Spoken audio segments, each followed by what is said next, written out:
So ngayon, nandito na pala kami ngayon sa Salmia. So galing kami nag-bus ka Inday. So yung bus namin, dito na kami in-stop sa Salmia kasi Salmia naman din na yung puntahan namin ngayon. So ayun po yung kasama ko. Naglakad lang kami kasi papunta kami ngayon sa Old Souk kasi doon daw sa Little Manila. Ayun po yung kasama ko. Naglakad kami pala.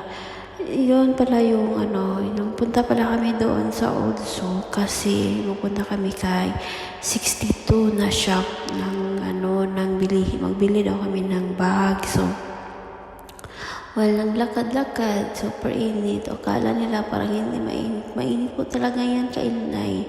Super haggard na kami yan dito. So ito po yung parking lot nila kainday.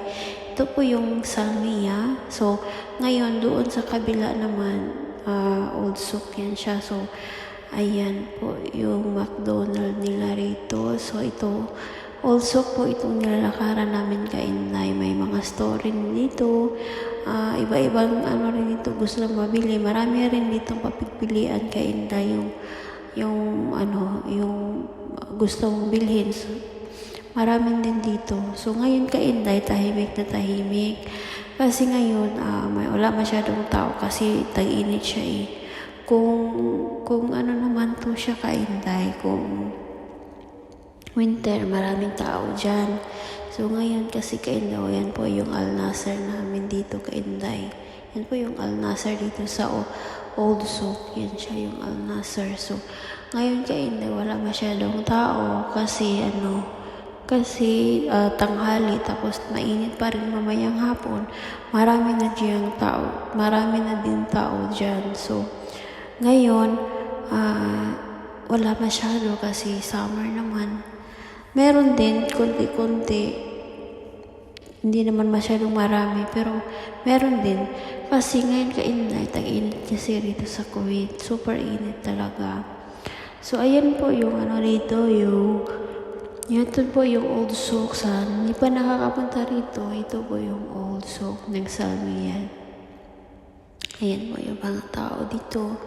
So, papunta kami doon kay 62 ang store kasi may bibilhin kami na bag.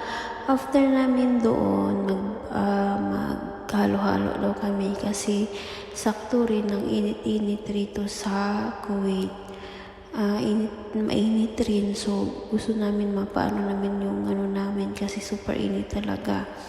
Kasi hindi mo alam yung init. Mainit man din sa Pilipinas pero hindi mo talaga yung init kasi hindi ko alam ang weather dito. Pero maganda naman din pag winter.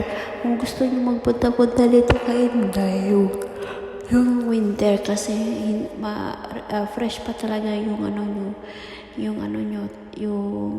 hindi haggard.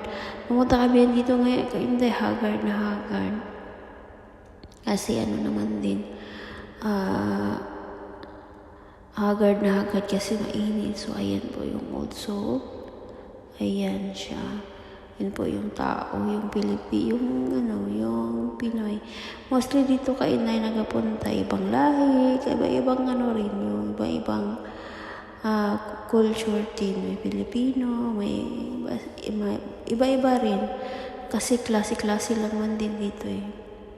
So, ngayon kainday, medyo malapit na kami sa pupuntahan namin.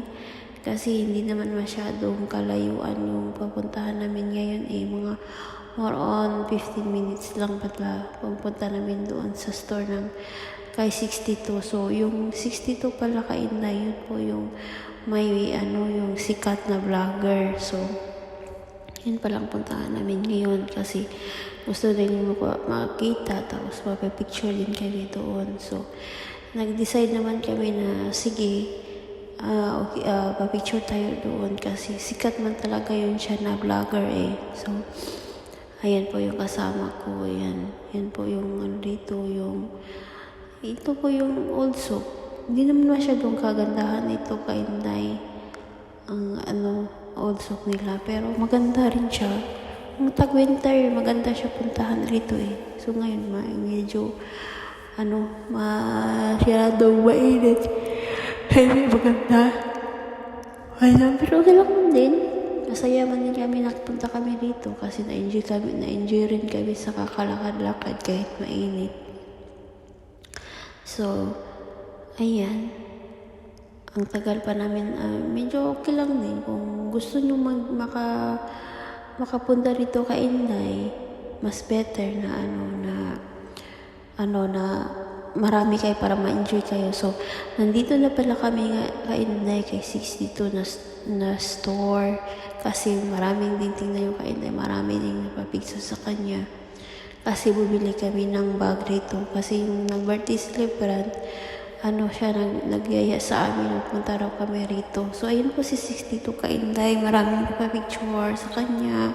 Ito po yung mga bag nila. Ayan po yung bag nila. Mura lang man din yan. So, ayan po si 62. Hagard na yung mukha ko dyan kay Inday kasi super init kasi sa labas. So, ayan.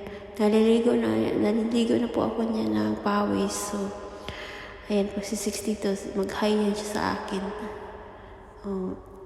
Tapos niyan, lumabas na ako kasi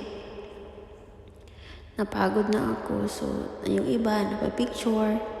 Ayan po yung yung si 62, yun po ang may-ari ng store. Si 62, yun po yung asawa niya. Yung bag supplies, ganun. Ayan siya, nakapahinga rin kami dito kasi rin kami sa loob. So, after pala namin dyan bumili ka Inday, pumunta kami sa Chowking. So, nandito na kami sa Chowking. So, ayan po yung kasama ko. Tapos na siya nag-order ng halo-halo. Naghalo-halo lang pala kami ka Inday kasi wala naman doon sa city na puntahan namin yung halo-halo. Gusto namin sa Chowking. So, sakto rin, nag-Chowking kami. So, ayan po yung kasama ko. Ayan po yung nag-celebrate niya yung birthday. So, ito po yung loob ng Chowking. Meron din itong Chowking ka Inday sa Kuwait. Jollibee, Chowking, McDonald's, Burger King. So, ayan, while waiting sa order namin, kumuha muna ako sa sarili ko ng video kasi tinignan ko yung face ko na haggard. Parang tinatingnan nyo, parang hindi haggard na yan po ka Inday. Napagod din sa kakalakad, na pawis. Basa na yung kilikili ko dyan, yung likuran ko. Kasi napagod kasi ako sa labas kasi ka Inday, super init. So, ayan, so, yung order namin ka Inday, halo-halo, 3 lang. So, malapit na rin dumating. So, while nag-waiting, kumuha naman ng video sa sarili para naman malibang-libang. So, ayan po yung order namin. Dumating na. Sakto rin. Dumating na kasi ang tagal din namin hinintay yan. Mga almost 15 minutes yata yun. So, ayan. Bago kumain, kumuha muna ng video at saka picture. Yan naman talaga ang ugali natin Pilipino pang real daw, sabi niya, ang kasama ko. So, ayan po. So, thank you so much sa Chowking, sa kasama ko na lahat.